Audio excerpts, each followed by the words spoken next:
Extrait du livre Alerte sur les tropiques de Cheikh Anta Diop. Chapitre vers une idéologie politique africaine. L'objectif numéro 1 dans la lutte d'indépendance nationale que nous menons et que tout peuple opprimé doit mener jusqu'au succès ou jusqu'à sa disparition totale est de provoquer la prise de conscience de tous les Africains de l'Afrique noire.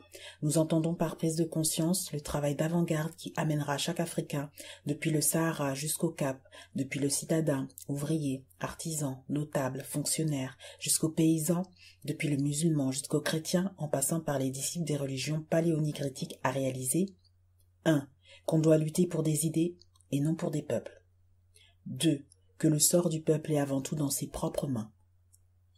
3. Qu'il ne dépend pas essentiellement de l'éloquence revendicative d'un quelconque député à une quelconque chambre ou assemblée européenne. 4. Que ce sort peut être amélioré ici-bas par un moyen naturel déjà pratiqué avec succès par d'autres peuples, autrement dit que l'homme peut transformer la société et la nature. 5. Que ce moyen naturel dans la pratique est la lutte collective organisée et adaptée aux circonstances de la vie.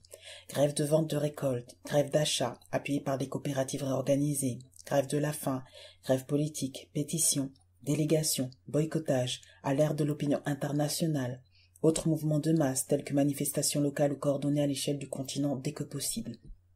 6. Que dans cette lutte concrète, le peuple ne peut pas se passer d'avant-garde qui oriente son action, mais qu'il peut et doit contrôler cette avant-garde d'une façon dépouillée de toute sentimentalité. 7. Que ce contrôle de tels dirigeants par le peuple, autrement dit une telle pression populaire, est la meilleure garantie de l'efficacité de la lutte. 8. Qu'il existe une exploitation capitaliste qui est la cause de toutes nos misères et qui ne peut cesser qu'avec la suppression totale du colonialisme.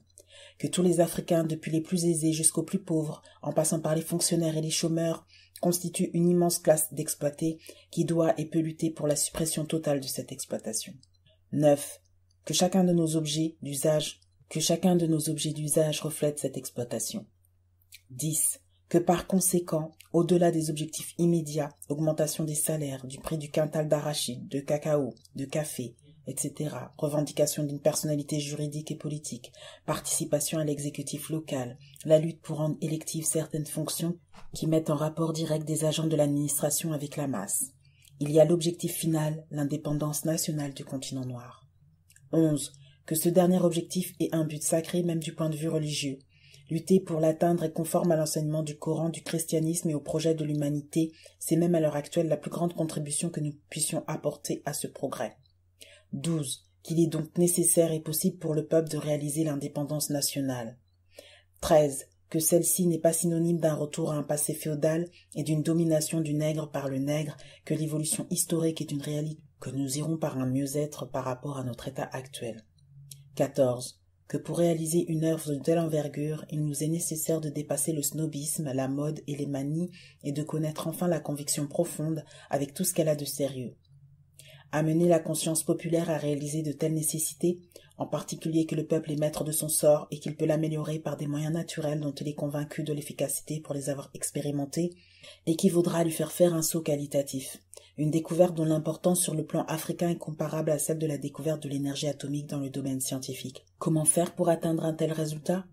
Répondre à cette question revient en partie à analyser les obstacles sociaux et psychologiques qui s'opposent à l'heure actuelle à une telle prise de conscience. C'est par là qu'il faut commencer.